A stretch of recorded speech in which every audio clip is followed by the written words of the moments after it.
একটা সুন্দর সমাজ, সে কথাটা কল্পনা করলে আমাদের চোখে ভেসে ওঠে এমন একটি পরিবেশ যেখানে সবাই সবাইকে ভালোবাসে, সবাই সবাইকে সহযোগিতা করে, মানুষ মানুষের প্রতি ভ্রাতৃত্ব রাখেন এবং একটি পরিবেশকে সুন্দর রাখার চেষ্টা করেন।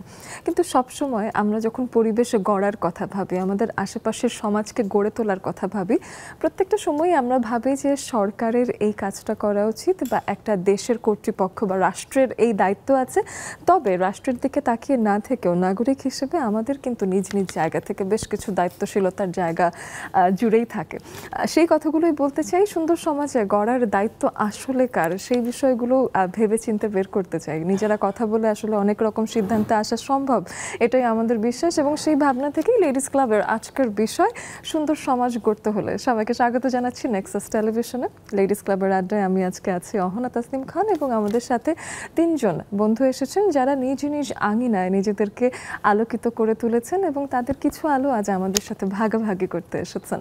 শুরুতে আমাদের সাথে আছেন Aflatun Nahar, chef and culinary expert. আপু অনেক অনেক স্বাগত জানাই। ধন্যবাদ আপনাকে এবং নেক্সাস টেলিভিশনকে অনেক ধন্যবাদ। তার পাশে আছেন ডাক্তার আফরোজা পারভিন, তিনি নির্বাহী পরিচালক হিসেবে আছেন নারী উন্নয়ন শক্তিতে। আপু স্বাগত জানাই নেক্সাস লেডিস ক্লাবে। Thank you very much. তার পাশে আছেন পলি আক্তার, তিনি ব্রাঞ্চ ম্যানেজার হিসেবে আছেন বেঙ্গল ইসলামী লাইফ ইন্স্যুরেন্স লিমিটেডে। ওয়েলকাম। Thank you. লেডিস ক্লাবে আজকে আমরা সবাই এসেছি। আমাদের তিনজন চমৎকার বন্ধু, তাদের সাথে আপনাকে নাম বিনিময় করে তো পরিচয় করিয়ে দেওয়াই হলো, কিন্তু তাদের কাছ থেকে আমরা আসলে সুন্দর সমাজের ভাবনা জানতে চাই, তাদের নিজস্ব জীবন সম্পর্কে জানতে চাই এবং তাদের সম্পর্কে আরও বেশি জানতে জানতে আপনাদেরকে জানিয়ে দিতে চাই লেডিস ক্লাবের আড্ডা আসলে বরাবরই অনেক অনেক বন্ধুদের মতো বিনিময়ের মাধ্যমে, আড্ডা দেওয়ার মাধ্যমে আসলে জায়গাটা গড়ে তোলা হয়েছে। সেক্ষেত্রে আমাদের স্ক্রিনে দেওয়া থাকবে জুমার আইডি এবং পাসওয়ার্ড, যেটা ফলো করে আপনারা যে কোনো সময় আমাদের সাথে যুক্ত হয়ে যেতেই পারেন। আফলাতুন আপুর কাছে আসতে চাই এবং জানতে চাই যে আপু সবসময় তো রান্নাবান্না নিয়ে কথা বলি, কিভাবে শুরু হয়েছে সেটাও শুনেছি। তো এখন যেটা জানতে চাই যে ব্যস্ততা, বর্তমান ব্যস্ততা কেমন যাচ্ছে এখন, কি কি ধরনের কালিনারি জায়গা আপনি দখল করেছেন বা কাজ করছেন সেটা একটু শুনতে চাই। অনেক অনেক ধন্যবাদ আপনাকে। সুন্দর কোশ্চেন আমি প্রথমেই পেয়ে গেছি। আসলে ব্যস্ততাটা এমন লেভেলের, আজকের কথায় যদি চিন্তা করি তাহলে আজকেও আমি এক জায়গায় অ্যাসেসমেন্ট থেকে এখানে দৌড় দিয়েছি। তো এই হচ্ছে ব্যস্ততা। তো বিভিন্ন জায়গায় বিভিন্ন ট্রেনিং সেন্টারে ট্রেনিং করাচ্ছি, যেহেতু আমি বাংলাদেশ কারিগরি শিক্ষা বোর্ড এবং এনএসডিএ যেটা জাতীয় দক্ষতা উন্নয়ন কর্তৃপক্ষের আমি সার্টিফাইড অ্যাসেসর এবং ট্রেনার এবং বিভিন্ন প্রজেক্টেরও অ্যাসেসর হিসেবে আছি এবং ঐক্য এসএমই ট্রেনিং ইনস্টিটিউটের আমি কোর্স ডিরেক্টর। আর আমার যেহেতু নিজস্ব একটা কমার্শিয়াল ক্যাটারিং হাউস আছে, সুতরাং ব্যস্ততা আসলে অনেক বেশি যাচ্ছে। মানে আমার বন্ধুমহল বা যারা খুব কাছের মানুষ তারা এখন আমাকে বলেন তুমি টাইট স্কেডিউলে চলো। আমি হচ্ছে আসলেই সেটা বিজি না, টাইট স্কেডিউল, এই হচ্ছে অবস্থা। আর পড়াশোনা নিয়ে থাকি বেশি, কারণ যেহেতু ট্রেনিং করাতে হয়, আপডেট থাকতে হয় সবসময়, আধুনিকতার ছোঁয়াতেই আমি থাকতে পছন্দ করি সবসময়, খুব ছোটবেলা থেকে এরকম। শেখানোর যে দায়িত্বশীলতা, সেখান থেকেও আসলে নিজেকে পড়িয়ে রাখতে হয় সবসময়। একদম, মানে আগে নিজেকে পড়াতে হয় তারপরে অন্যকে পড়াতে হয়, না হলে একদমই সম্ভব না এটা। আর যেহেতু আমার একটা ইউটিউব চ্যানেল আছে আফলাতুন নাহারস কিচেন নামে, সেখানেও আসলে পড়াশোনার অনেক বিষয় আছে, কারণ আমি ইউটিউবটা করি আসলে টিউটোরিয়াল হিসেবে, ক্লাসের মতো, যাতে আমার যারা শিক্ষার্থী আছে বা শুভাকাঙ্ক্ষী আছে যারা আমার কাছ থেকে কিছু শিখতে চায় তারা যাতে ওখান থেকে অনেক কিছু শিখতে পারে। এবং রেসিপির অরিজিন এবং ইতিহাস নিয়ে আমি কথা বলি, যার কারণে আমাকে অনেক বেশি পড়াশোনা করতে হয়, মানে একদমই আপডেট থাকতে হয়।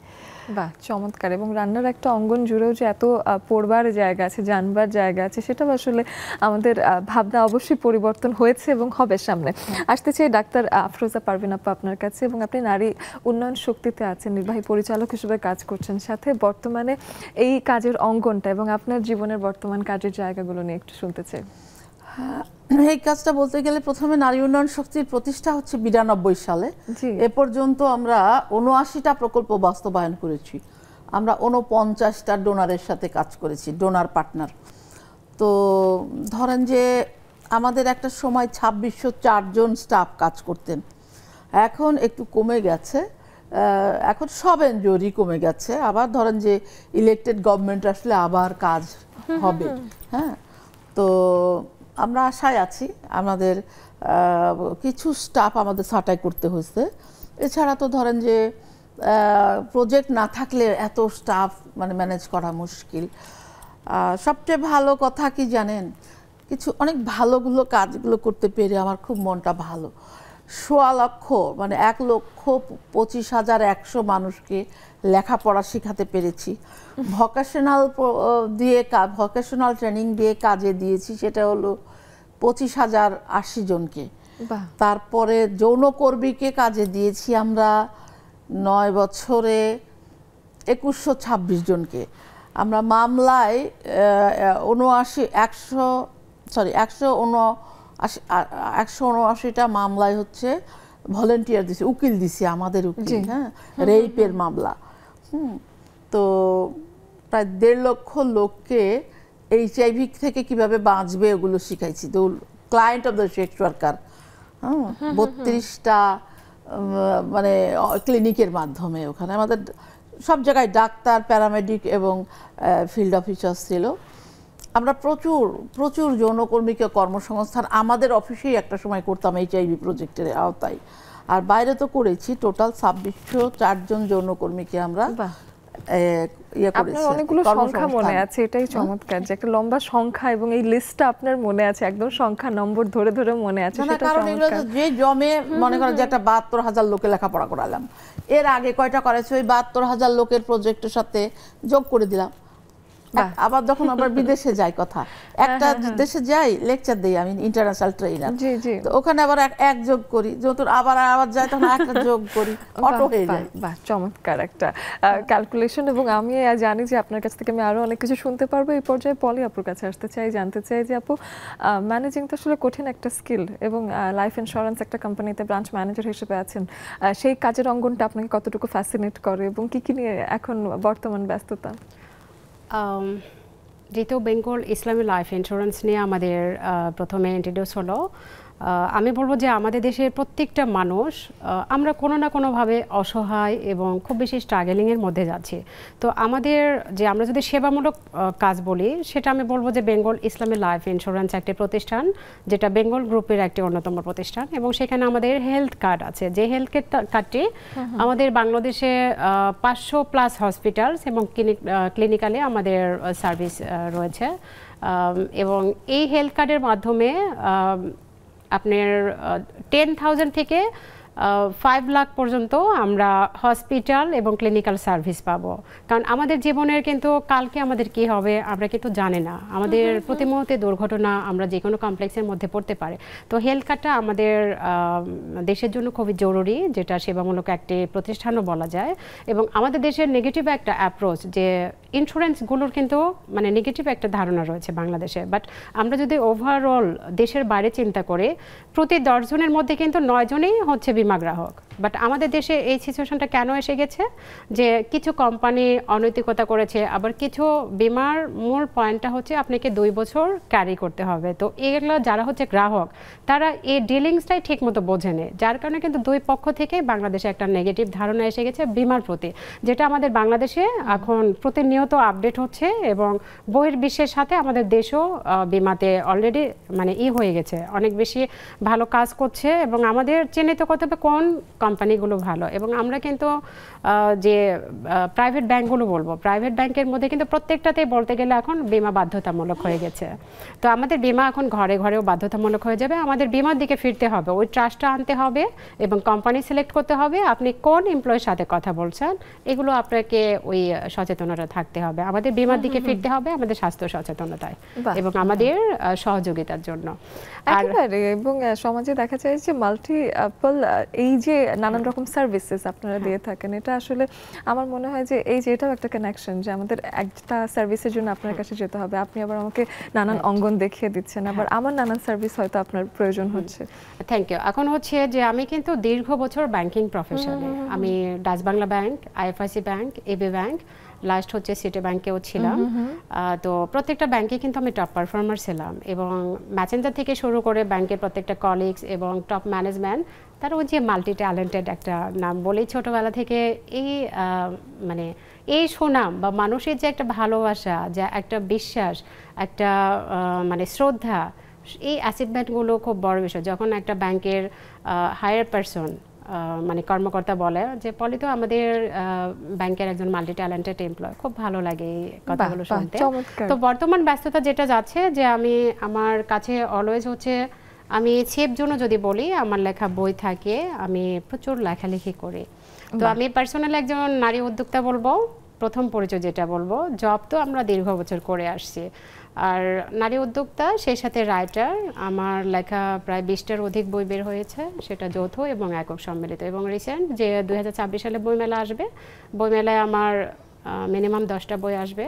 বাহ, এই হচ্ছে লেখালেখি নিয়ে আমার সবচেয়ে বেশি ব্যস্ততা যাচ্ছে, এবং প্রত্যেকটা সেক্টরে আমি নিজেকে সেভাবে আমি আমার লক্ষ্যের চূড়া পর্যন্ত ঘুম, খাওয়া দাওয়া, রেস্ট আমি চিন্তা করছি না। তো হচ্ছে সফল যারা ব্যক্তি তারা কখনো থেমে থাকতে জানে না, তারা তাদের লক্ষ্যের চূড়া পর্যন্ত যাবে, দেন হচ্ছে তারা মানে কোথায় ঘুরবো, কোথায় মানে ফ্রেন্ড। আসলে যারা আমরা উদ্যোক্তা, পৃথিবীর সকল ব্যক্তি মানে সফল ব্যক্তিদের কথা যদি বলি, উদ্যোক্তারা কিন্তু জবের আশায় থাকে না। আপনি একটা জবে মানে কত টাকা স্যালারি কাউন্ট করতেছেন, বাট আমরা কেন উদ্যোগ গ্রহণ করতে চাই না? একটা জবে গিয়ে আমাদের লাইফ মনে করে আমরা তো এই মানে স্যালারির মধ্যে চলতে হবে, আমরা একটা প্রফেশনের বাইরে আমরা চিন্তা করতে পারছি না, বাট আমাদের এই জায়গা থেকে বের হতে হবে। একেবারেই ধন্যবাদ। আপনার কাছে আরো একবার আসবো আমরা, আফলাতুন আপুর কাছে আসতে চাই এবং সমাজে গড়ার যে বিষয়টা সেটা নিয়ে যদি কথা বলতে চাই, সেটার সাথে খাদ্য সংস্কৃতি। আমরা যে একই টেবিলে বসে খাবার খাই, পারিবারিক সম্প্রীতি থেকেও সমাজে গড়ার একটা সম্পর্ক আছে। আমি যদি খাবারের টেবিল আর আমাদের সমাজে গড়ার একটা সম্পর্ক আপুকে দেখাতে বলি, আপু কি সেটা আমাকে বলতে পারবেন? এক্স্যাক্টলি, কারণ সমাজ গড়ার আগে আসলে সংসার গড়তে হয়, মানে ঘর গড়তে হয়, সবার আগে হচ্ছে পরিবার গড়তে হয়। তো পরিবার থেকে, তো পরিবারটা যখন একত্রিত হয় তখন কিন্তু বেশিরভাগই একত্রিত হয় খাবার টেবিলে। খাবার টেবিলেই কিন্তু সবাইকে একসাথে পাওয়া যায়, কারণ এমন কিছু ফ্যামিলি আছে যেখানে হচ্ছে অনেক সময় দেখাই হয় না, সবাই ওয়ার্কিং। তো সেক্ষেত্রে খাবার টেবিলে অ্যাটলিস্ট একবার খাবার টেবিলে তাদের দেখা হয়, এবং সমস্ত মত বিনিময় থেকে শুরু করে, সমস্ত প্রবলেম সলভিং থেকে শুরু করে, ছোট মিটিং থেকে শুরু করে সবই কিন্তু খাবার টেবিলেই সম্পন্ন হয়ে যায়। তো খাবার টেবিল এমন একটা জায়গা, আর সেখানে যদি মজার মজার খাবার থাকে তাহলে তো কোনো কথাই নেই। খাবারের মেনু লিস্ট যদি বেশি হয় তাহলে আরও ভালো, কারণ অনেক বেশি খেতে খেতে অনেক বেশি আলোচনা হয়, অনেক বেশি মিটিং হয়, অনেক বেশি ডিসকাশন হয়, অনেক বেশি ভালোবাসা, অনেক বেশি হৃদ্যতাও তৈরি হয়। কারণ আসলে ওই যে কথা আছে না একটা, যে মানে উদর থেকেই হৃদয় পৌঁছায়, উদর থেকেই হৃদয়ে পৌঁছায়। তো যখন আপনি পেট ভর্তি থাকে, মানে খাবার যদি ভালো হয়, আসলে আমি আমার ব্যক্তিগত বিষয় থেকেই বলবো যে আমি কিন্তু বিয়ের আগে আসলে রান্নাবান্না করতাম না, মানে কোনো চান্স ছিল না আমার, কারণ আমি বাসার ছোট মেয়ে, পড়ালেখায় অনেক ভালো ছিলাম, কেউ আমাকে কিচেনে ঢুকতে দিত না। মানে যখন মা ছিলেন তখনও ঢুকতে দেন নাই, যখন বড় বোনরা কিচেনে ঢুকলেন তখনও আমাকে সবাই বলেছে তুমি ছোট, তুমি পড়াশোনা করো। ভাবিরা যখন আসলেন তখনও বলতো যে তুমি পড়াশোনা করো, মানে সবার কথা হচ্ছে তুমি পড়ো, কারণ তুমি ভালো স্টুডেন্ট, তুমি পড়ো, তোমার অন্য কাজের দরকার নেই। তো আমি হচ্ছে যে আমার মা খুব ভালো রাঁধুনি ছিলেন, মানে মা আমার জীবনের প্রথম শেফ এবং বেস্ট শেফ আমি বলবো, কারণ আমি মায়ের কাছ থেকে এত কিছু শিখেছি। আসলে আমি জানি না আমি কেন এই লাইনে এসেছি, কিন্তু আমার মনে হয় যে বিধাতা এটা লিখে রেখেছিলেন। হ্যাঁ, মা যখন রান্না করতেন তখন আমি দূরে থেকে দেখতাম মা কি কি দিচ্ছেন, কিভাবে দিচ্ছেন, প্রসেসটা দেখতাম। আমার মনে হয় ওটা ভিতরে চলে এসেছে, রক্তের মধ্যে চলে এসেছে। আমরা আরো গল্প করব, আমাদের আড্ডা ভীষণ জমে উঠবে পুরো সময় জুড়ে। আমরা একটা বিরতি থেকে এসে আরো গল্প করছি, সাথেই থাকুন।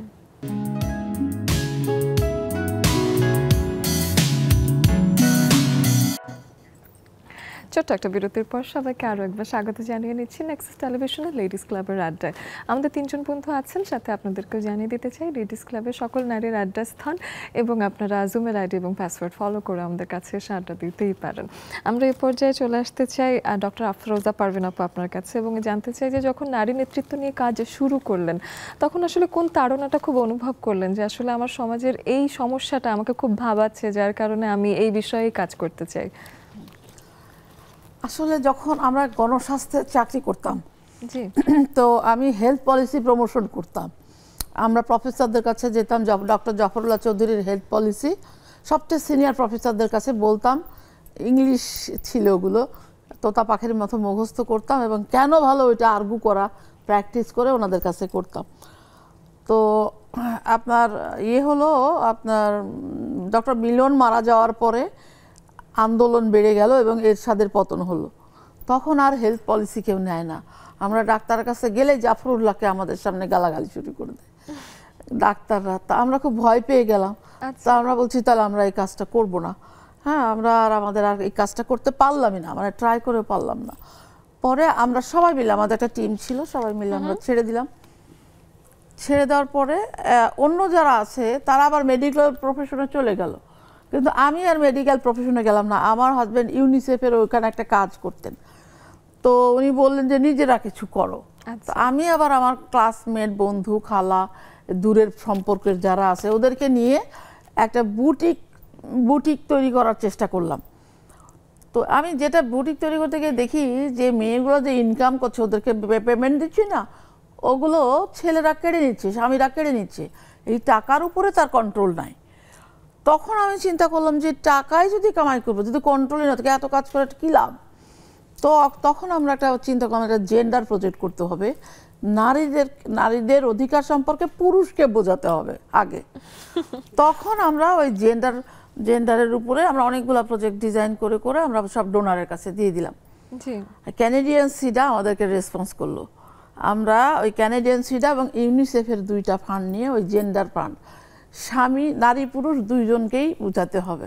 খালি নারী যদি বুঝায়, এই নারীর অধিকারের সম্পর্কে স্বামীকে বললে, বাড়িতে গেলে ও তো স্বামী দুটো থাপ্পড় লাগাই দিবে, শুনবে না। তো ওদের এই স্বামীকেও আমার শেখাতে হবে, পুরুষকেও শেখাতে হবে। খালি স্বনির্ভর করলে হবে না, টাকা কেড়ে নিবে। সুতরাং স্বনির্ভরও করতে হবে, জেন্ডার প্রজেক্টও করতে হবে। এইভাবে করতে করতে করতে করতে আমাদের যাত্রা শুরু, এবং আল্লাহর রহমতে ৭৯টা প্রকল্প আমরা করতে পারলাম, এবং আমরা ৪৯টা ডোনার পার্টনারের সাথে কাজ করতে পারলাম। এবং আল্লাহ যদি চায় তো HIV/AIDS-এর আমরা ১.৫ লক্ষ মানুষকে HIV/AIDS-এর মানে কীভাবে সেফ থাকবে শিখাইতে পারছি। তাদের যৌন রোগের চিকিৎসা করছি। হ্যাঁ, ১০,০০০ যৌনকর্মীর আমরা যৌন রোগের চিকিৎসা করতে পারছি। হ্যাঁ, অনেকগুলো। তারপরে শিশু রেপ মেয়ে, ওটা আমরা প্রায় ১৫৯টা, আমার মনে হয় না ১৭৯, আমার এক্স্যাক্টলি মনে নাই। ওইটা হচ্ছে আমরা ওই আইনি সহায়তা দিচ্ছি। আর একটা কথা, রেস্কিউ করছি, মানে যৌন কাজে বিক্রি করে দেওয়া মেয়ে আমরা রেস্কিউ করছি হচ্ছে ৪৮টা।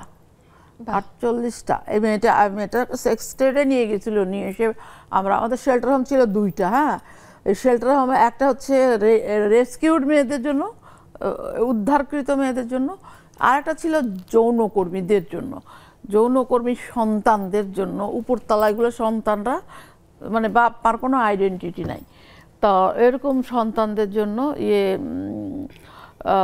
উপরতলার দিকে আর নিচের দিকে যৌনকর্মীদের সামাজিক 6তলা বিল্ডিং। তো ওই 278টা শিশু ছিল যাদের বাবা মার পরিচয় ছিল না। তো স্কুলে যেয়ে আমাদের রেখে, আমরা বিভিন্ন জায়গা থেকে ওই যৌনকর্মীরা রেখে অনেকে চলে যেত, আর যৌনকর্মীরা কোনো আমাদের খোঁজ নিত না। এখন বাপের নাম সেই শিশুও বলতে পারে না। তো তখন আমার হাজব্যান্ড বললো যে আমার নাম দিয়ে দাও। স্কুলে তখন বাবা ছাড়া ভর্তি করে না। তো তখন আমার হাজব্যান্ড বললো যে আমার নাম দিয়ে দাও। তখন আবার আমার কলিগ ছেলে আছেন যারা সিনিয়র, তারা বলে কি, স্যার আমার নামটাও দিয়ে দেন ওখানে, কারণ আপনার নাম খালি দিলে এতগুলো বাচ্চা স্কুলওয়ালারা নিবে না, তো আমার নামও দেন। আর একজন বললো আমার নাম দেন। ওই শিশুদের নাম আমাদের কলিগদের নাম দিয়ে ভর্তি করা হয়েছে। তার কারণ হচ্ছে নাম একটা দরকার দুনিয়ায়, এবং নাম দেওয়ার জন্য যে রাজি হয়েছে আমি মনে করি তারাও মহান, যে একটা পরিচয়। ছেলেটা জানে না, ছেলের নিজেই জানে না যে ছেলের বাপের নাম কি। তখন ওরা জানে যে ওর বাবা পালায় গেছে, হ্যাঁ চলে গেছে, ওর বাবার নাম অমুক। তো এটা তো জানে যে একটা বাবা আছে, একটা নাম আছে, বাবা আছে, সুতরাং তারা ফ্রাস্ট্রেটেড না ওরকম ভাবে। তো এটা একটা দরকার। আমরা এই কাজটা খুবই একটা ভালো কাজ করতে পারছি। আমি এতদিন যে আমি সরকার থেকে আমাদেরকে ফান্ড দেওয়া হয়েছে, সমাজসেবা থেকে, তারপরে UNDP থেকে, আমি ওই প্রজেক্ট থেকে আমার একটা স্যালারি ছিল, আমি কোনোদিন স্যালারি নেই। কারণ হচ্ছে এই শিশুদেরকে আমি আমার যে স্যালারি একটা পার্ট, আমাদের তো প্রজেক্ট মাথা থেকে একটু একটু করে স্যালারি এসে এক জায়গায় হয়, অনেকগুলো প্রজেক্ট থাকে, এক্সিকিউটিভ ডিরেক্টরেটের স্যালারি একটু একটু করে সব জায়গা থেকে হয়। তো আমি ওই যে আমার বরাদ্দ ছিল, ওই বরাদ্দ থেকে আমি ওই শিশুদেরকে মানে প্রতি সপ্তাহে একবার করে ওই আমার 4 দিন ভাগ করে দিয়ে খাওয়াটা ভালো দিতাম। হ্যাঁ, আমি এই কাজটা করছি এবং শান্তির জন্য করছি। আমার বাড়িতে যত পার্টি হয়েছে, আমার ম্যারেজ ডে, আমার 2 বাচ্চার জন্মদিন, আমার জন্মদিন এবং আমার হাজব্যান্ডের জন্মদিন, এই 5টা জন্মদিন আমি এই 278টা বাচ্চা নিয়ে করছি। আমি বাইরের কোনো দিন ইয়ে করি নাই, বাইরে কাউকে ইয়ে করি নাই। আরো শুনবো অবশ্যই। আমরা পলি আক্তার আপুর কাছে আসি এবং তার কাছে জানতে চাই যে আপনি যেহেতু এই যে অর্থনৈতিক ব্যাপারটা নিয়ে আপুর কাছে কথা বলছিলাম এবং অর্থনৈতিক নিরাপত্তা যে সমাজের সৌন্দর্যও বাড়ায়, সেটা যদি আপনাকে ব্যাখ্যা করতে বলি, কিভাবে বলতে চান?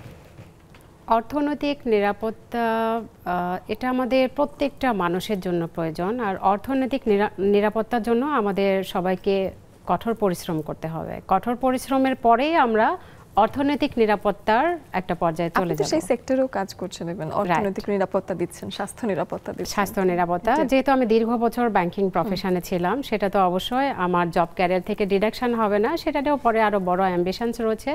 বাট আমাদের মনে হয় যে আমরা সৃজনশীল মানুষ যারা, তারা আমাদের আসলে একটা সেক্টরে লক থাকা উচিত না। ব্যাংকিং সেক্টরটা কিন্তু খুবই হার্ড একটা এবং ড্রিমের তো জায়গায়, বাট সৃজনশীল মানুষরা একটা সেক্টরে লক থাকলে সেটা মনে হয় নিজের জন্য কিছুটা ক্ষতিকর হচ্ছে এবং দেশের জন্য মনে হয় সেটা একটু আমরা পিছিয়ে যাচ্ছি। কারণ মেধাবী ছেলে মেয়েদের মনে হয় তারা যদি ট্যালেন্টেড পারসন হয়, তাদের সব দিকেই বিচরণ করতে হবে। তো সেই জায়গা থেকে মেধাবী ছেলে মেয়েরা পারে অর্থনৈতিক ওই স্বাবলম্বীর পর্যায়টা গড়ে তুলতে এবং নিয়ে যেতে, এবং তারা প্রত্যেকটা সেক্টরে যদি তাদের পদচারণ থাকে, যদি তারা সেই ডেডিকেশন দিয়ে কাজ করে, কারণ তারা কিন্তু মানে 24 ঘন্টার মধ্যে বলতে গেলে 20 ঘন্টা, 18 ঘন্টা, 22 ঘন্টা, যেটা আমি নিজেও এখন করি। যে আমি ঘুম কয় ঘন্টা, মানে এটা আমার ঠিক নেই, কারণ আমি রাত 4টা-5টা পর্যন্ত যত্ন না নেন, তাহলে কি মানুষের যত্ন কয়দিন করতে পারবেন? সফল ব্যক্তিরা হচ্ছে ঘুম বাদ দেয়, এরা ঘুমের চিন্তা আগে করে না। আচ্ছা, এরা স্বপ্ন ছোবে, তারপরে কোথায় রেস্ট, কোথায় বন্ধু, কোথায় ট্যুর, এবং তাদের হচ্ছে কাজের সাথে বন্ধু, কাজের সাথে ট্যুর। আর অর্থনৈতিক হচ্ছে স্বচ্ছতা, যে পৃথিবীটা এমন একটা জায়গা যে এখানে আমরা অনাকাঙ্ক্ষিত ঘটনার মধ্যেই পড়ে যাই বেশি। আপনি যখন কঠিন বাস্তবতার শিকার হবেন, আপনি তখন অর্থের জায়গায় পড়ে যাবেন যে বাস্তবতা কোথায়, তখন কিন্তু রক্তের সম্পর্ক তখন আপনার কাছে অচেনা হয়ে দাঁড়াবে। তো সেই জায়গায় প্রত্যেকটা মানুষকে অর্থনৈতিক স্বাবলম্বী অবশ্যই হতে হবে, এবং সেটা আমরা অর্থনৈতিক স্বাবলম্বী আমরা নৈতিকতার সাথেই হতে পারি। সেটা হয়তো আপনাকে পরিশ্রম বেশি করতে হবে। আমরা সততা, লয়ালিটির সাথে কিন্তু অর্থনৈতিক স্বাবলম্বীর এই খ্যাতি বা এই জায়গাতে যেতে পারে। এবং আমাদের আমরা যদি বলি যে আমাদের লাইফস্টাইলকে, আমাদের নিজেদেরকে প্রেজেন্ট করতে হলে আমাদের অর্থনৈতিক প্রয়োজন, কারণ আপনি প্রেজেন্টেবলভাবে একটা জায়গায় নিজেকে উপস্থাপন করবেন, অর্থের প্রয়োজন, এটার জন্য অর্থের প্রয়োজন। আবার হচ্ছে আপনি আপনার ফ্যামিলিকে সিকিউরিটি, মানে নিজেকে সিকিউরিটি প্লাস ফ্যামিলিকে সুন্দরভাবে মেনটেন্সের জন্য অর্থনৈতিক স্বাবলম্বী মাস্ট বি দরকার।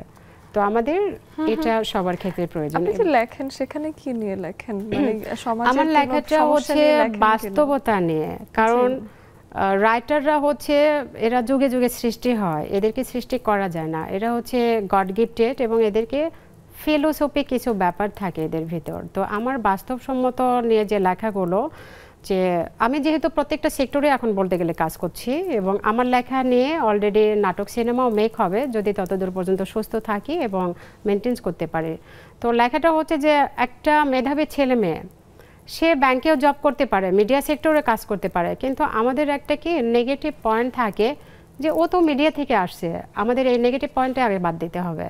আমাদের প্রত্যেকটা সেক্টরে মেধাবীকে অ্যাকসেপ্ট করতে হবে এবং তাদের জন্য দরকার হলে আলাদা মানে নিয়ম তৈরি করতে হবে।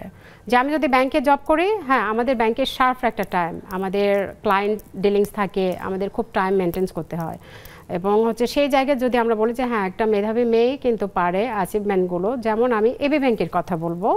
এবি ব্যাংকে আমি 2022-এ ছিলাম, 21-এ ছিলাম, সেখানে যদি অল ওভার টপ পারফর্মার বলি আমি ছিলাম, এবং সেখানে স্যাররা তো মাল্টি ট্যালেন্টেড তো বলে, এবং ওখানে আমি অনেক সময় 12টাও অফিসে গেছি, যেটা হয়তো অনেকের ক্ষেত্রে অ্যালাউ করবে না।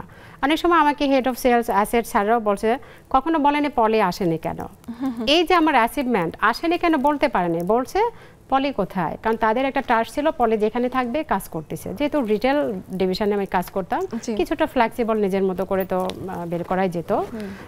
এই হচ্ছে যে আমরা অর্থনৈতিক জায়গায় না, তো অর্থনৈতিক জায়গা হচ্ছে স্বাধীনতা থাকতে হবে।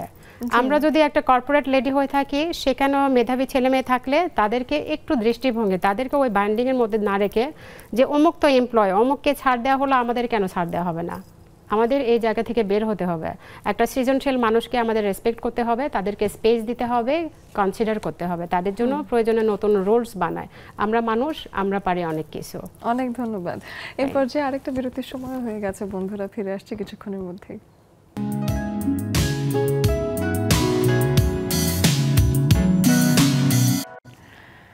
বিরতির এপারে আরও একবার স্বাগত জানাই সবাইকে, এবং এসে আপনাদের সাথে আড্ডাই দিতে চাই।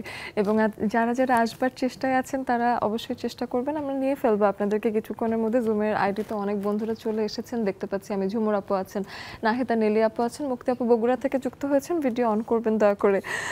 এই পর্যায়ে আমরা তিনজন নারী যাদের সাথে গল্প করছি, তারা কিন্তু তিনজনই মাল্টি ডাইমেনশনালি ট্যালেন্টেড, এবং তারা নিজেদের জায়গাতেই সীমাবদ্ধ থাকেননি, বরং ছড়িয়ে ছিটিয়ে নিজের প্রতিভাকে বিকশিত করেছেন।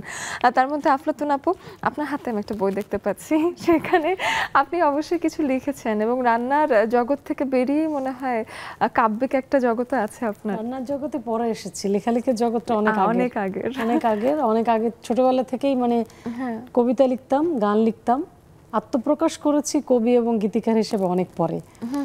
আর রান্নার জগতে অনেক পরে এসেছি, আসলে বিয়ের পরে এসেছি, কিন্তু ছাত্র জীবন থেকেই লেখালেখি। হ্যাঁ, এবং লেখালেখিটা আমি রেগুলার করি, এই জন্যই। আর ওই যে পড়াশোনার বিষয়টা বললাম না, শুধু আসলে কালিনারি সেক্টরেই যে আমি পড়াশোনা করি তা না, সাহিত্য নিয়েও পড়াশোনা করি। তো প্রতিদিন আসলে কিছু না কিছু না পড়লে আমার ঘুম আসে না, মানে আমার মাথার পাশে বই লেখাও আসে আসলে। হ্যাঁ, আমার মাথার পাশে বই থাকে, মানে আমি যত রাতেই বাসায় ফিরি না কেন বা যত ক্লান্তি থাকে না কেন, আমি কিছু না কিছু না পড়লে আসলে আমার ঘুম হয় না। সেটা যে পড়াটাও ভীষণ দরকার, নিজেকে জানানো খুবই দরকার। সেটা ধর্মগ্রন্থ হোক বা কবিতার বই হোক বা গান শোনা হোক বা যেটাই হোক, সাহিত্যিক কোনো বিষয় হোক, কোনো ভালো লেখকের বই হোক, আমি না পড়ে আসলে আমি ঘুমাতে পারি না। বা আমার সেক্টরেরই কোনো বই না পড়ে, কোনো কিছু না পড়ে আসলে আমি ঘুমাতে পারি না। আমি তো অপেক্ষাই করতে পারছি না বইগুলো দেখে। তো একটা কিছু আমি আসলে আমার ব্যাগে ছিল, আমি বললাম না যে অ্যাসেসমেন্ট থেকে সরাসরি এসেছি, তো আমার 3টা কাব্যগ্রন্থ ইতিমধ্যে বের হয়েছে। তো শেষেরটা হচ্ছে 100 কবিতা নিয়ে এই বইটা বের হয়েছে। তো এখান থেকে আমি সেখান থেকে ছোট একটা হ্যাঁ শোনাতে পারি। সেটা হচ্ছে যে, যেহেতু এটা শরৎকাল, তো শরৎ নিয়ে একটা কবিতা, শরৎ বেলা, কবিতার নাম শরৎ বেলা। পড়বো? হ্যাঁ হ্যাঁ। আমি জানি না, গলার অবস্থাও খারাপ, কারণ আসলে ওই যে পরীক্ষাগুলো নিতে গেলে অনেক কথা বলতে হয়, কথা বলতে বলতে ভয়েস নষ্ট হয়ে যায়। এখন তো ধীরে ধীরে বলছি, আর তখন একটানা বলতে হয় আসলে। তো ওই যে সমাজের টানা পড়েনে আমরা আসলে সবাই সমাজের সাথে কাছে আমরা সবাই দাস। হ্যাঁ, ক্লান্তিকর নগ্ন পায়ে রুক্ষ পাহাড় অতিক্রম করার পালা, রক্তাক্ত পায়ের পাতারা জানেই না এখন শরৎ, কাশফুলে ঢাকা হৃদয়ের আঙিনা, পথের আনন্দ খুঁজতে গিয়ে গন্ধবহ ফুলেরা মরে যায়, শুকনো পাতাগুলো ফাগুনের সৌন্দর্য আর গ্রীষ্মের প্রাচুর্যকে আঁকড়ে ধরে, দুঃসহ দুঃখের মাঝেও স্বর্গ খুঁজে পায়, বিষাদ ভরা অসন্তোষের মুকুট পরে সন্ধ্যা নামে অযুত আলোর রশ্মি নিয়ে। আমি বিশ্বাস করেছিলাম আমার হতমান হৃদয়টা বুঝি সম্পূর্ণ মেরামত হয়ে গেছে, ফুলের পাপড়ি জোড়া দিতে দিতে কবিতার পংক্তিমালা তৈরি হয়েছে, সূর্যালোকের সাথে আমার ছোট্ট পৃথিবীতে আবারও তুমি এলে, তোমার সেই চিরন্তন মিথ্যার ফাঁদে ছিল না কোনো পরিবর্তন, আকাশটা ছিল নির্মল শুভ্র, প্রাণবন্ত ছিল নদীটাও, সরল শিশুর মতো আমার চিন্তাগুলো তোমার বুকের গহীনে লুকিয়ে শ্রান্ত হলো, আমি এক নতুন জন্ম নেয়া পূর্ণ পৃথিবী হয়ে জন্মালাম, সেই কবেকার পুরনো ডালটার বুক থেকে যেটা বহু যুগ আগেই মরে গিয়েছিল। ধন্যবাদ। চমৎকার চমৎকার। আপুদের কাছে আসছি, তার আগে ঝুমুর আপুর কাছে এসে একটু ছোট্ট করে শুনে যাই। যে ঝুমুর আপু, আজকের যে বিষয়, আপনি কি আমাকে শুনতে পাচ্ছেন বা দেখতে পাচ্ছেন? ওকে আপু, আপনার কাছে ছোট্ট করে একটু শুনি যে সুন্দর সমাজ গড়তে হলে আপনার পক্ষ থেকে একটা সমস্যা যেটা আসলে সলভ হওয়া উচিত সেটা আমাকে বলে যান। আপু শুভ সন্ধ্যা সবাইকে, শুভ সন্ধ্যা হন আপু। আসলে সমস্যা তো অনেক, সমাজে বেরোলে তাকে দেখা যায় সচরাচর এই বিশৃঙ্খলা, এই সমস্যা। আমরা আসলে কেউ সোচ্চার হতে পারি না। আমরা একটু যদি সচেতন হই আপু, তাহলে আমার মনে হয় যে সুন্দর একটা সমাজ গঠন করতে পারবো। আর অবশ্যই আমাদের সুশিক্ষায় শিক্ষিত হতে হবে আপু, আর সোচ্চার হতে হবে। বিপদ দেখলে যেন আমরা পিছু না হাঁটি, আমরা জানি সবসময় বিপদ দেখলে যেন সামনে এগিয়ে যাই আর সেই সমস্যার সমাধান করতে পারি।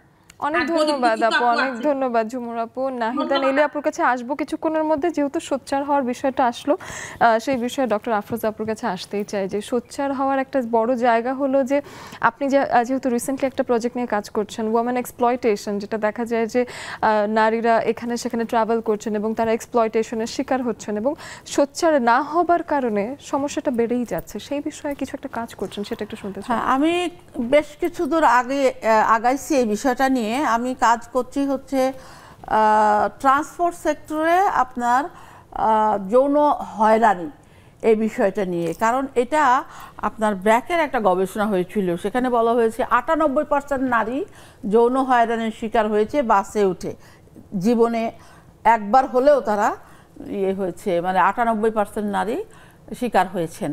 তাহলে এখানে দেখা যায় যে আগে যারা এক্সপ্লয়টেশন করত তাদের বয়স ছিল হচ্ছে 40 থেকে 64-র মধ্যে, একটু বয়স্ক। কিন্তু এখন ইদানিংকালে দেখা যাচ্ছে যে ইয়াং ছেলেরাও এই ইয়াং ছেলেরা একটু কম করতো, তাদের মধ্যে প্রবৃত্তিটা বেড়েছে। হ্যাঁ, এইটা প্রবৃত্তিটা বেড়েছে, যার কারণে এটা আমি যখন আমার কাছে কমপ্লেন একটা নারী উন্নয়ন শক্তি করি, প্রচুর কমপ্লেন আমাদের কাছে তো আসে কমিউনিটি থেকে। তো এই কমপ্লেনটা নিয়ে আমার নিজের বোনের মেয়ে, ওকে ওই নাকের মধ্যে কি দিয়ে অজ্ঞান পার্টি ধরে নিয়ে যাচ্ছিল। তো সামহাও সে কথা বলা বন্ধ হয়ে গেছে সব কিছু।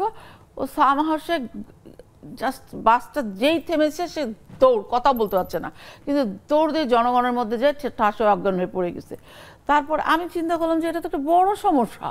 হ্যাঁ, ও নর্থ সাউথে পড়ে, তো আমি তো এটা তো বিশাল সমস্যা। মেয়েটাকে যে কোনো সময় নিয়ে যেতে পারতো, মানে বিপদের মধ্যে ফেলে দিতে পারতো।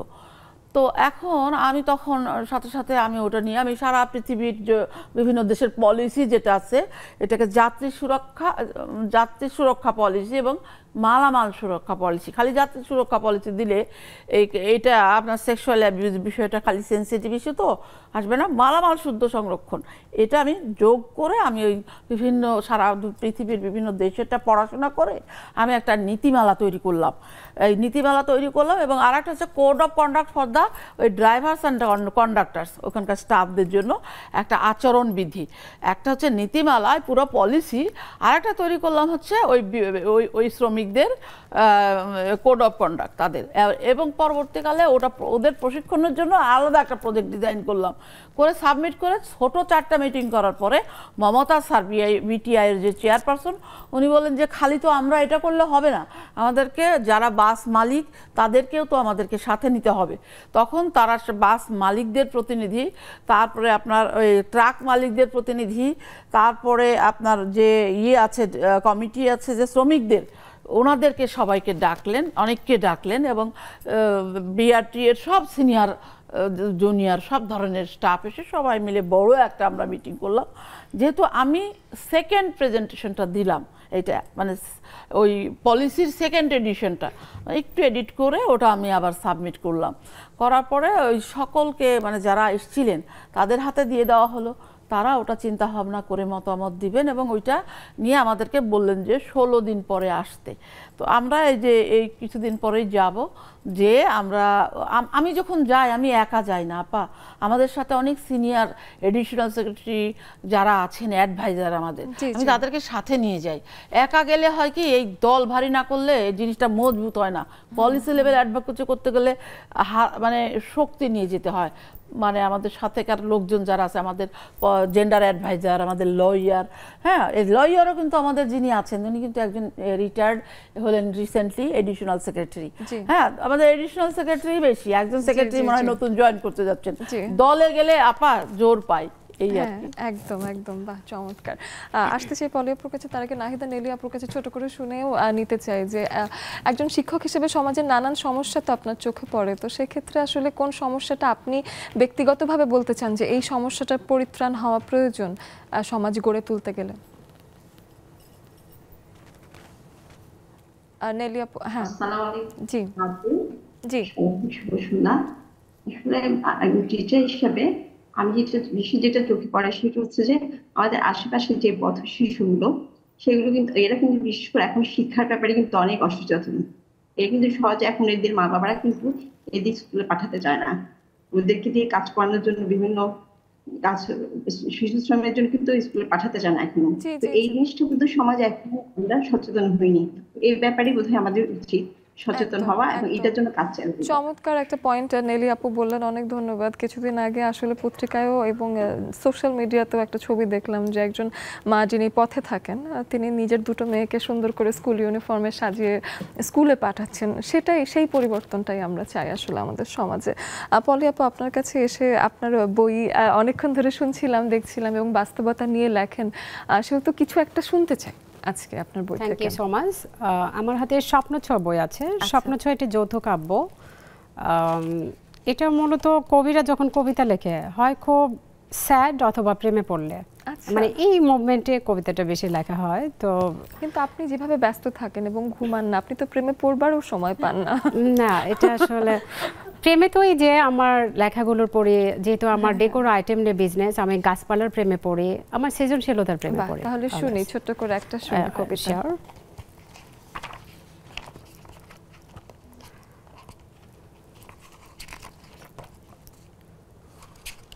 জি ওকে, আমি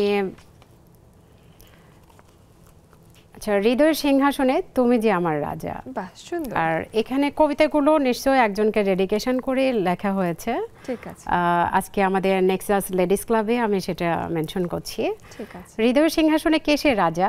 ওকে, হৃদয়ের সিংহাসনে তুমি যে আমার রাজা, দূর হতে ও চাঁদ যেমন করে দেয় আলো, তেমন করে তোমাকে আমি বেসেছি ভালো। হাজার বছর ধরে যারে আমি খুঁজেছি ভালোবাসা বলে, তারে আমি বুঝেছি। ভালোবাসা তো এমনই হয়ে যায়, গান কবিতা হৃদয়ের গভীরে বসবাস করে ওই মুখ ছবিটা। বন্দি করে আর কতদিন বলো, পৃথিবী আমি দেখতে চাই তোমার সাথে, জগৎটাকে আমি। হৃদয়ের সিংহাসনে তুমি যে আমার রাজা, না জেনে আমায় তুমি দিও না কভু সাজা। ওই আকাশ জানে, ওই চাঁদ জানে, ওই রাত জানে, তোমায় ভালোবাসি যা দেখে ওই আকাশও হাসে। তুমি ছাড়া ওই পথে হাঁটব না, অভিমানে যাব দূরে। তোমার পরনের পাঞ্জাবিতে দিও কাফন করে, তখনও ভেবে নেব আমি রয়েছি তোমার বাহু ডোরে। কথাগুলো রেখে দিও যত্ন করে, যেখানে যাব আমি তোমার হয়ে রব সেখানেই। আমার মনের বাদশা এবার তুমি দাও দেখা, দূর হতে তোমার হৃদয়কে অনুভূতি হয় না, তোমার হয়ে তোমারই অপেক্ষায় দেরি যে সয় না, দূর থেকেও তোমায় আমি অনেক ভালোবাসি। যুগে যুগে ইতিহাসের পাতায় রচিত হলো ভালোবাসি এই একটি নাম, সেই পাতায় আসবে তোমার নাম। আজও কেন অজানাতে রয়েছ ও আমার জান, ওই মুখ দেখে দেখে আরও বেশি স্বপ্ন ছুঁয়ে যাব, যদি গো তুমি পাশে থাকো। উৎসর্গের জাহিদ হাসান আকাশ, এবং এই জাহিদ হাসান আকাশকে নিয়ে আমার আকাশ গল্পটিতে কঠিন হিস্টোরি চলছে। বাহ বাহ, চমৎকার। এদিকে আমরা কিন্তু আবারও আরেকটা বিরতির দোরগোড়ায় পৌঁছে গেলাম এবং ফিরে এসে আমাদের হাতে একদমই খানিকক্ষণ সময় থাকবে। সেইটুকু সময় জুড়েই যতটুকুন কথা বলতে পারি, আড্ডা দিতে পারি দিয়ে নেব। আপনারাও কোথাও যাবেন না, সঙ্গে থাকুন।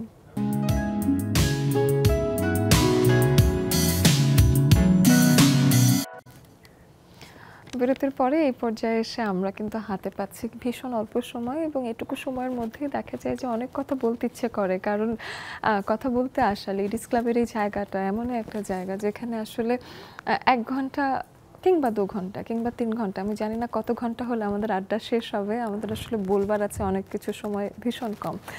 সেই জন্যই আর কথা বাড়াতে চাই না। যেহেতু বলছিলাম যে আমাদের আজকের যে 3 জন বন্ধু এসেছেন তারা স্ব মহিমায় উজ্জ্বল হয়েও আবার নিজেদের শৌখিনতার জায়গাটাকে বাঁচিয়ে রেখেছেন। তেমন করেই কিন্তু আফরোজা আপুও কিন্তু লেখালেখি করেন। আপনার 4000 গানই রয়েছে, এটা ছাড়াও আপনার প্রচুর বই বেরিয়েছে। তো চমৎকার করে এত কিছু মেনটেন করেছেন। আমি একটু আপনার লেখা কিছু শুনতে চাই। আমার 35টা বই আছে, আর 4000 গানের মধ্যে 1000 হচ্ছে প্রার্থনার গান, হ্যাঁ, এবং আত্মশুদ্ধির গান। সে যে কোনো ধর্মের মানুষেরই আত্মশুদ্ধির গান এগুলো। 4000 বইও আছে, এগুলো পাবলিশড বইও আছে এই গানগুলোর। আমি বাংলাদেশ টেলিভিশন এবং রেডিও বাংলাদেশের এনলিস্টেড গীতিকার। তো একটা আমাদের প্রাথমিক তো আমরা ধর্ম, মানে প্রত্যেকটা মানুষ তার যার যার ধর্ম পালন করি, ফ্যামিলি ট্রেডিশনের মতো করেই কিন্তু আমরা পালন করি। এরপরে অনেক কিছু আমরা চিন্তা করি না, আর সেটা নিয়ে আমার ধর্মের বিশ্লেষণের একটা ছড়া। ধর্ম মানে আমার কাছে না, এখানে এই জিনিসটা হলো যে ছড়ার মধ্যে যেটা এমনি ফর্মাল প্রার্থনা ছাড়া যে ধর্ম মানেটা কি এটাই আমি বুঝাতে চাইছি। ঠিক আছে। ধর্ম মানে শান্তি বিলাই, হই না যেন রুষ্ট। ধর্ম মানে দুঃখ ভোলাই, না দেই যেন কষ্ট। ধর্ম মানে আমার কাছে পবিত্রতার ফুল। ধর্ম মানে শুধরে নেয়া আমার যত ভুল। ধর্ম মানে কারো কোনো ক্ষতি নাহি করা। ধর্ম মানে সৃষ্টিকর্তা তাকেই স্মরণ করা। ধর্ম মানে সত্য বলা, কথা বলা স্পষ্ট। ধর্ম মানে শান্তি বিলাই, না হয় যেন রুষ্ট। ধর্ম হলো ত্যাগ মহিমা মানুষ প্রাণীর জন্য, এটাই আমি ধর্ম মানি, ধর্মই অনন্য। ধর্ম মানে সবার মুখে ফুটিয়ে তুলি হাসি, এটাই আমি ধর্ম মানি, ধর্ম ভালোবাসি। ধর্ম মানে মিষ্টি ভাষী, হই না যেন নষ্ট। ধর্ম মানে শান্তি বিলাই, না হই যেন রুষ্ট। বাহ, চমৎকার, খুব সুন্দর। শান্তি শান্তি কবিতা লিখেছেন, আর ছড়া বলছেন এটাকে, যদিও তারপরেও মানে ভীষণ সুন্দর লেখা হয়েছে। অনেক ধন্যবাদ আপু আপনাকে। এবং আফলাতুন নাহার আপু, আপনার কাছে যেহেতু শেষ পর্যায়ে আছি, এসে যেটা জানতে চাই যে অনেকগুলো জায়গার সাথে সম্পৃক্ত থাকার পরে দেখা যায় নিজের ভেতরে কোনো প্রতিবন্ধকতা বোধ হয় কিনা, কিংবা সামনের দিনে আরও কি স্বপ্ন আছে যেগুলো এখনো পূরণ হবার বাকি আছে? অনেক স্বপ্ন পূরণ করার বাকি আছে। আসলে তো স্বপ্ন আনলিমিটেড। মানুষের স্বপ্ন আসলে তো আকাশ ছুঁতে চায়, কিন্তু যেটা কখনোই সম্ভব না। আবার ওই যে মানুষ তার স্বপ্নের সমান বড়, একদম। স্বপ্ন নিয়ে আসলে অনেক কবিতা আছে যেটা তো একদিনে শোনানো সম্ভব না। তো যারা বইগুলো কালেক্ট করবে তারা জানতে পারবে যে স্বপ্ন নিয়ে আসলে অনেক।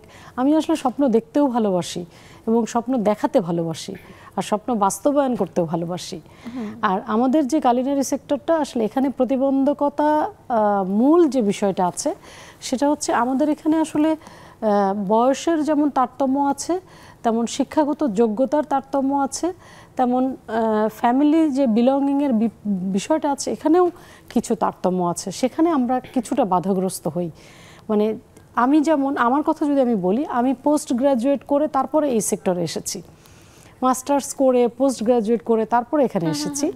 আর আমাদের সেক্টরে যে বাংলাদেশ কারিগরি শিক্ষা বোর্ড বলেন বা জাতীয় দক্ষতা উন্নয়ন কর্তৃপক্ষ বলেন, এখানে শুরুটা হচ্ছে এসএসসি পাস দিয়ে, মানে এসএসসি পাস করে এই কোর্সগুলো করা যায়। তো আমাদের এই জায়গাগুলো তো একটু মানসিক কষ্ট আছে যে আসলে মাস্টার্স করে আসছে বা পোস্ট গ্রাজুয়েট করে আসছে বা আরও উচ্চতর শিক্ষা গ্রহণ করে আসছে, আর যে এসএসসি পাস করে আসছে তার সাথে আমাদের একটা কনফ্লিক্ট থেকে যায়, মানসিক কনফ্লিক্ট। মানে ওই না যে না ওকে আমরা খুব ছোট ভাবছি বা পারে না ভাবছি, সেটা না, অপারগ ভাবছি না, কিন্তু আমাদের ভিতরের একটা কষ্ট থেকে যাচ্ছে যে আসলে আমরা অনেক দূর অনেক কিছু লেখাপড়া করে, আর শুধু লেখাপড়া না, লেখাপড়ার সাথে সাথে যখন বয়স বাড়ে, বয়সের সাথে সাথে অভিজ্ঞতা বাড়ে।